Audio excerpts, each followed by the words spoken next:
নমস্কার। ঠাকুর শ্রী শ্রী রামকৃষ্ণ পরমহংসদেব এবং মা শারদার চরণে আমার সশ্রদ্ধ প্রণাম জানিয়ে ভিডিওটা শুরু করছি। নতুন বছর এলেই আমরা সকলকে শুভেচ্ছা জানাই, মেসেজ করি এবং নিজের মনের অন্তরে একটা সুপ্ত বাসনা রাখি যে এই বছরটা ভালো কাটবে। সকলেরই মনের মধ্যে এই প্রার্থনা থাকে এই বছরটা ভালো কাটবে। প্রত্যেক বছরই আপনি এই জিনিসটা করছেন। তাহলে এখন তো প্রশ্ন হতে পারে যে প্রত্যেক বছরই তো আপনি এই জিনিসটা করছেন, তাহলে আজকে একটু নতুন কিছু করে দেখুন না। আজ আমি আপনাদের কিছু সহজ কিন্তু শক্তিশালী জিনিসের কথা বলবো। সেগুলো যদি আপনি মেনে চলেন তাহলে আপনার নতুন বছর বদলে যেতে বাধ্য। আর ভিডিও শেষে এমন একটা অভ্যাসের কথা বলবো যেটা আপনি যদি প্রত্যেক দিন আপনার জীবনযাত্রার সঙ্গে যুক্ত করে নেন তাহলে আপনার জীবনের সমস্ত চাওয়া পাওয়াগুলো পূর্ণ হবে। তবে তার আগে জেনে নেওয়া দরকার যে নববর্ষ পালনের ইতিহাসটা কী। এটা কি কোনো পৌরাণিক কাহিনী বা প্রচলিত প্রথা, না মানুষের মধ্যে চলে আসা কোনো পদ্ধতি? এর আসল কাহিনীটা কী? অনেকে মনে করেন যে নববর্ষ কোনো পুরাণের কাহিনী, কিন্তু সত্যি কথা হলো নববর্ষ কিন্তু কোনো পুরাণের কাহিনী নয়। এটা এসেছে মুঘল সম্রাট আকবরের আমল থেকে। তখন একটা সমস্যা ছিল, কৃষকদের ইসলামিক হিজরি ক্যালেন্ডার অনুযায়ী কর দিতে হতো, কিন্তু সেই ক্যালেন্ডার কৃষির সাথে মিলত না। তাই আকবর একটি নতুন নিয়ম চালু করেছিলেন। তিনি এই সিস্টেম চালু করলেন যে ফসল তোলার সময় অনুযায়ী কর দিতে হবে। তাই নববর্ষ এসেছে কৃষকের ঘাম থেকে, মাঠ থেকে, যেখানে একজন কৃষক সারা বছর পরিশ্রম করে নতুন ফসল তুলছে, আর সেই ফসল থেকেই এসেছে নববর্ষের আনন্দ। ফসল তোলার আনন্দ থেকেই এসেছে নববর্ষের আনন্দ। এখান থেকেই শুরু হয় বাংলা সন, নববর্ষের ক্যালেন্ডার। পয়লা বৈশাখ মানে নতুন ফসল, নতুন হিসেব, নতুন শুরু। যেমন ধরুন এখন ব্যবসায়ীরা করেন নতুন খাতা, যাকে হাল খাতা বলা হয়। আগে হতো গ্রামে মেলা, গান। এ তো গেল নববর্ষের ইতিহাস। এবার জেনে নেব কি কি কাজ করলে আপনার নতুন বছর শুভ হবে, সুন্দর হবে, আপনার জীবনের সমস্ত আশা পূর্ণ হবে। প্রথম কাজ হলো মনকে পরিষ্কার রাখা। শ্রী মা শারদা বলেছিলেন, যদি শান্তি চাও কারো দোষ দেখো না। কিন্তু আমরা কি করি?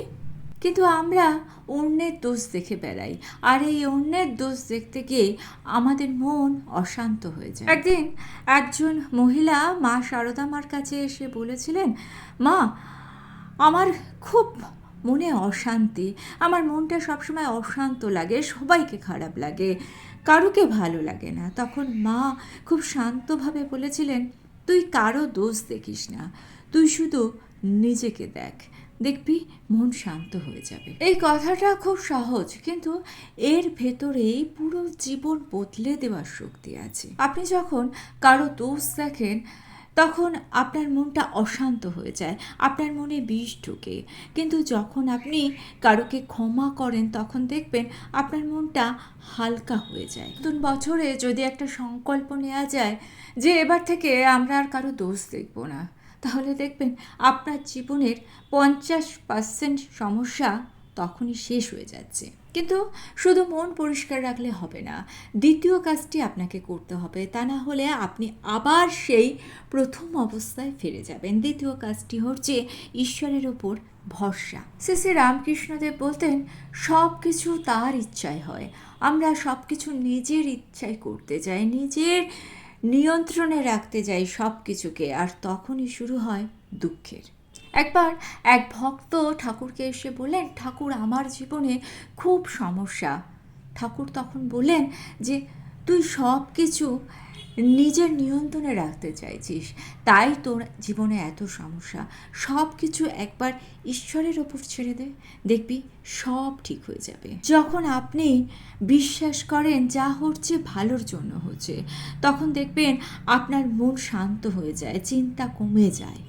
প্রত্যেক দিন সকালে ঘুম থেকে উঠে বলুন, সব কিছু আমি তোমার ওপর ছেড়ে দিলাম, দেখবেন আপনার মনে একটা শান্তি আসছে। শুধু বিশ্বাস রাখলেই তো হবে না, আপনাকে কাজটাও করতে হবে। আর এই তৃতীয় জিনিসটাই আপনার জীবনকে সত্যি বদলে দেবে। তৃতীয় জিনিসটা হলো নিজের কাজ করে যাওয়া। স্বামীজি বলেছিলেন, ওঠো, জাগো, লক্ষ্য পূরণ না পর্যন্ত কাজ করে যাও। আমরা শুধু ভাবি এটা করব ওটা করব, কিন্তু কাজটা করে উঠতে পারি না।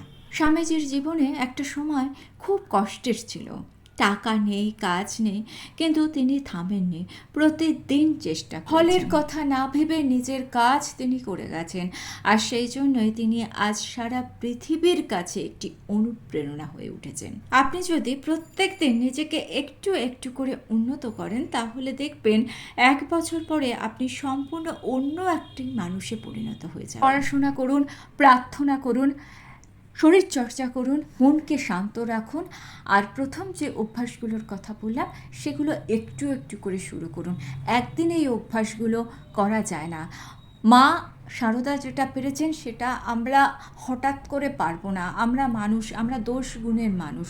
সেই জন্য মা সারদার সব কথা আমরা অক্ষরে অক্ষরে হয়তো পালন করতে পুরোটা পারবো না, কিন্তু আমরা একটু চেষ্টা করতে পারি। একটু একটু করে চেষ্টা করলে দেখবেন একটা সময় আপনার সমস্ত সমস্যাগুলো মিটে গেছে, আপনি সম্পূর্ণ নতুন মানুষে পরিণত হয়েছেন। এইবার বলবো শেষ অভ্যাসটার কথা, যেটা করলে আপনার জীবন সত্যি বদলে যাবে, ভালো হয়ে যাবে। সেটা হচ্ছে কৃতজ্ঞতা। আমরা সবসময়তেই ভাবি কি পাইনি, আমরা যা পেয়েছি সেটার মূল্য কিন্তু আমরা দিই না, সেটার কথা ভাবিও না। ঠাকুর শ্রী শ্রী রামকৃষ্ণ পরমহংসদেব একবার এক ভক্তকে বলেছিলেন, তুই যা যা পেয়েছিস তার জন্য কৃতজ্ঞ হ, তাহলে দেখবি তোর মন ভরে যাবে। সেই ভক্ত তখন ঠাকুরকে বলেছিলেন, আমার তো কিছুই নেই ঠাকুর। ঠাকুর বলেছিলেন, তোর শরীর আছে, শ্বাস আছে, ঈশ্বরকে ডাকতে পারিস, এর থেকে বড় সম্পদ আর কি আছে? যখন আপনি কৃতজ্ঞ হন, তখন আপনার অভাবগুলো ছোট হয়ে যায়, আর যা আপনার কাছে আছে সেগুলো আপনার কাছে বড় হয়ে ওঠে। প্রত্যেক দিন 3টে জিনিস লিখুন যেগুলোর জন্য আপনি কৃতজ্ঞ। কিন্তু শুধু কৃতজ্ঞ থাকলেই হবে না, আপনার জীবনে একটি বড় সমস্যা আছে যেটি সমাধান না করলে আপনার জীবন সত্যি ভেঙে পড়বে। সেটা হচ্ছে সঠিক সঙ্গ।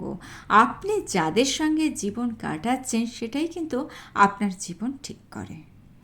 খারাপ সঙ্গ ভালো মানুষকেও কিন্তু নিচে নামিয়ে নিয়ে আসে। স্বামী বিবেকানন্দ বলতেন, tell me your company, I will tell you who you আর।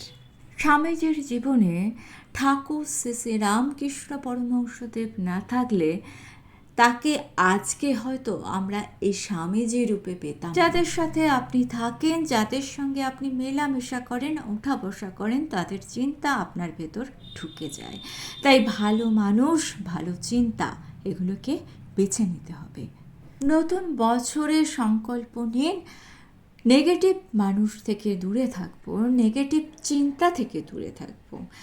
এখন আরেকটি ভালো অভ্যাসের কথা বলব, যেটা না করলে আপনি সব জেনেও কিছুই করতে পারবেন না। সেটা হচ্ছে নিয়মিততা। অর্থাৎ আমরা অনেক সময় শুরু করি কিন্তু সেটাকে চালিয়ে যেতে পারি না। অর্থাৎ একটা কাজ শুরু করলাম কিন্তু মাঝখানে আমরা অধৈর্য হয়ে সেটা ছেড়ে দিই। আমি বিবেকানন্দ পড়াশোনা, সাধনা, চেষ্টা কখনো বন্ধ করেননি, আর এই ধারাবাহিকতাই তাকে মহান করেছে। একদিন করলে কিছুই হবে না, কিন্তু প্রতিদিন করলে আপনি অপ্রতিরোধ্য হয়ে যাবেন।